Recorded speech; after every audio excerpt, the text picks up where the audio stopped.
This story is about 10 rather close relations of ours who seem to get into almost exactly the same kind of trouble we do.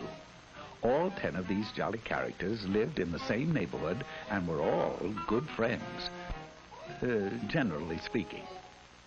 Each of them had a bicycle, and each took care of his bicycle in exactly the way he took care of himself.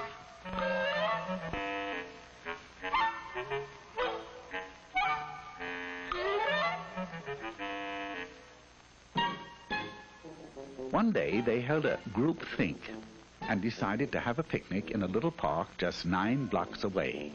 Now that doesn't sound far, but a lot can happen in 9 blocks, right? Well, sound off out there. I said right? Right. So, they all ran home and made themselves sandwiches. I know that doesn't sound too likely, but of course, human. Then they hurried back, all ready to go. Now, one of the 10 was a rather hungry type. His name was Slim Jim McGupney, and his picnic lunch was what you might call a portable banquet, right? Right. Slim knew that his big sack would be hard to handle, so he asked Orville Slump if he'd carry it for him. Orville had a basket on the rear of his bike. He was a good sort, and he answered, okay. Some of the others noticed this and asked him if he'd carry theirs, too. Orville answered graciously, well, I guess so. And naturally, everybody else did the same until Orville's rear basket looked like a chuck wagon.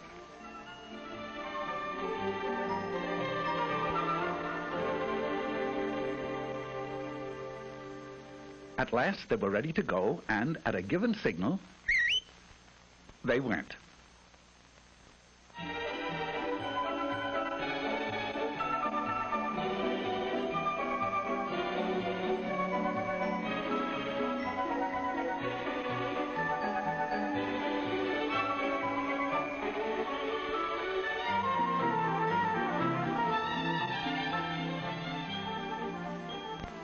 Now this is Rooty Toot Jasperson. He had the newest bike in the bunch, and he was as proud of it as he could be. He made it a point to get in the lead, and there he intended to stay. It would seem that Rooty Toot was a slam-bang go-getter headed for big things in life, right? Right. But when you have to be first all the time, there are a few things you find you don't have time for. Such things as making hand signals. Oh, he knew very well that bike riders are supposed to signal just like auto drivers. Hand down for slow or stop. Hand up for right turn. Hand straight out for left turn. But pretty soon, he began to feel silly making so many signals to stay out in front. So he skipped one to rest his poor old tired arm. Just one signal, once. At this point, Rooty Toot Jasperson left the party.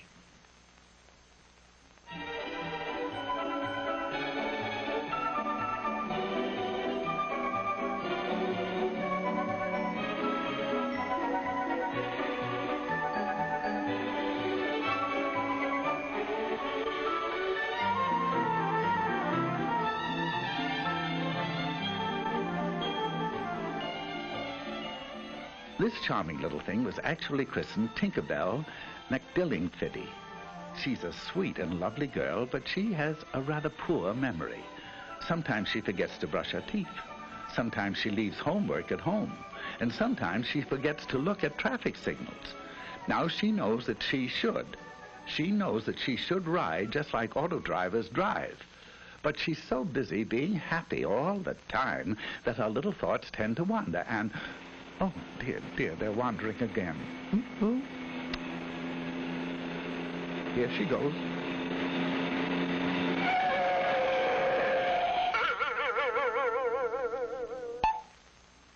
Exit Tinkerbell McDillingfitty. She forgot now and then.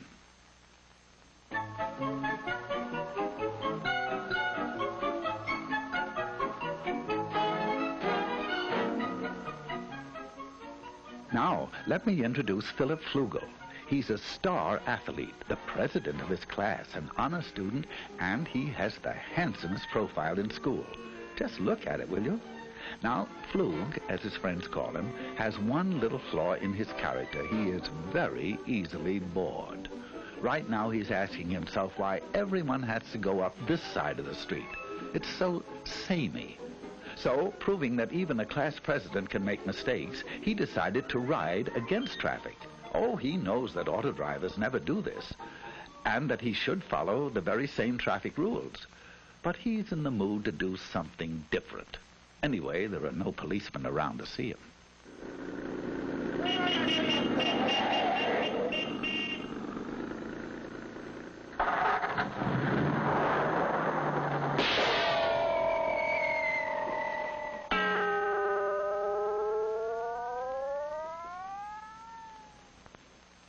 Philip Flugel is no longer bored.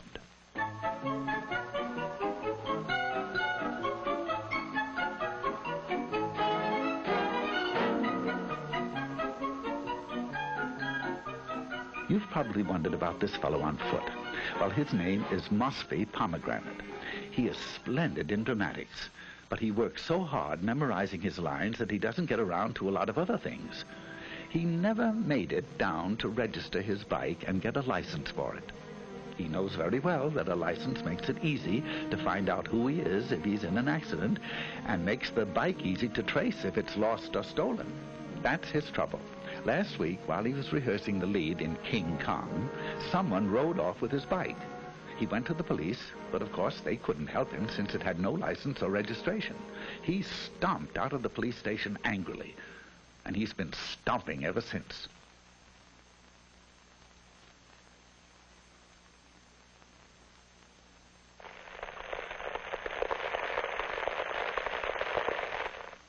Farewell, Mosby Pomegranate, victim of fallen arches.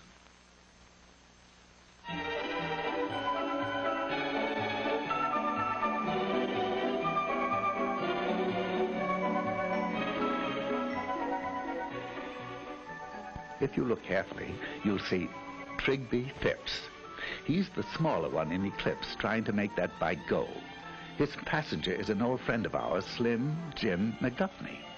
Slim Jim's bike recently collapsed from the effects of his diet, and Trigby, being a nice little fellow, agreed to ride him. Now, he knows that no auto driver would drive with a passenger in his lap. He also knows that you can't see ahead very well with someone on the handlebars, and that you can't control the bike well, and that you can't make signals either. Furthermore, it is tiring. Right? Right.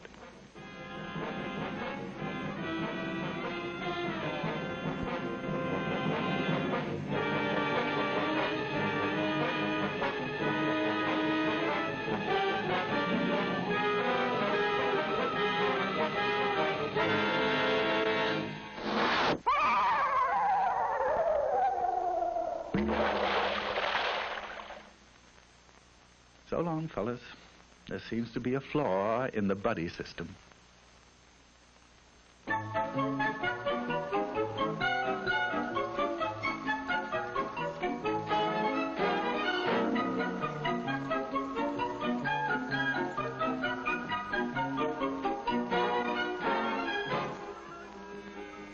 Meet Nellie Swibach. She's as nice as can be on foot. But when she gets on that bike, sweet Nellie becomes terribly impatient with other people's driving. Although there are only a few left now, she's having trouble sharing the street with them. So Nelbert is about to make a decision she'd never make if she weren't angry. There she goes. There she goes. She knows that riding on the sidewalk isn't allowed in her city and many others, and that even where it is, pedestrians always have the right of way. But Nelbert's upset, and she'd like to know just one good reason why she shouldn't take over the sidewalk all to herself.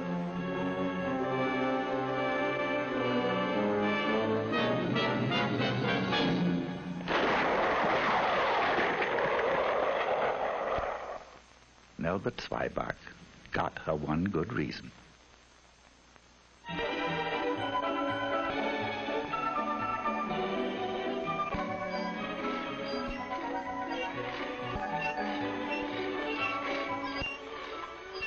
Those noisy transportation of Filbert Bagel. Filbert hates his old bike. He refuses to take care of it because his folks will probably give him a new one for his birthday. He can't see any reason for taking care of a heap of junk, even if he made it that way himself. He will in a moment, though. You see, he doesn't know it, but he'll find out that there's not a shred of a brake left.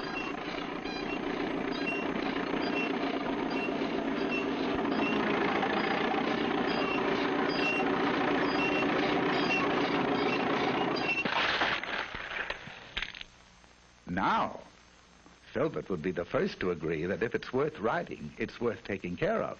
Right? Right.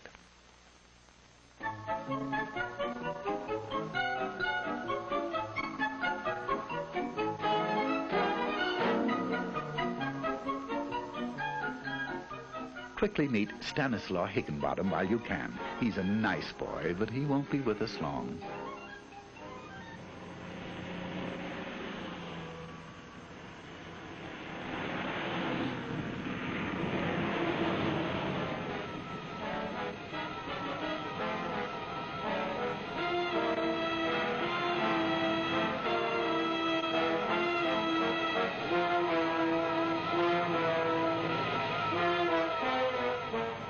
You are now looking straight at Stanislaw Higginbottom.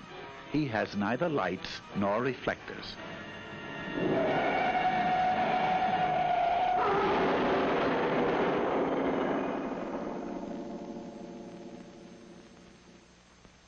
Stanislaw just wasn't quite bright enough.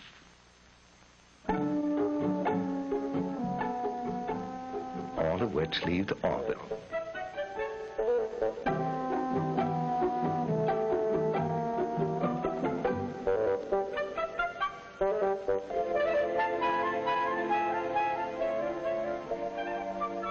He'll get fat, all right.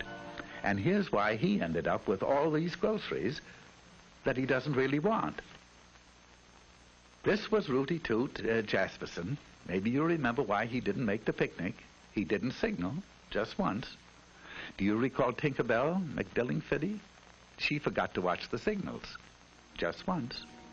And good old Phil Flugel, he rode up the wrong side of the street, once. Mosby Pomegranate was the walking one. He didn't get around to registering his bike and getting a license. It would have taken him only a few minutes. The small one was Trigby Phipps, and his passenger was Slim Jim McGuffney.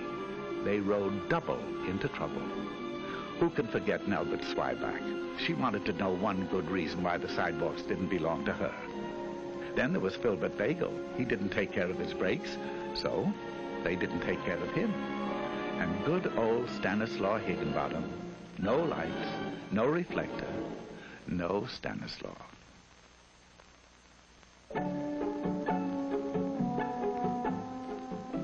So that's why Orville Slump is picnicking alone today. He watched the signals, he obeyed traffic signs, he made hand signals, he rode alone, he stayed on the right side of the street, got a license, rode just like auto drivers drive, and kept the brakes and all in good condition. And he got fat. Of course, it was very lonely, but not as lonely as this.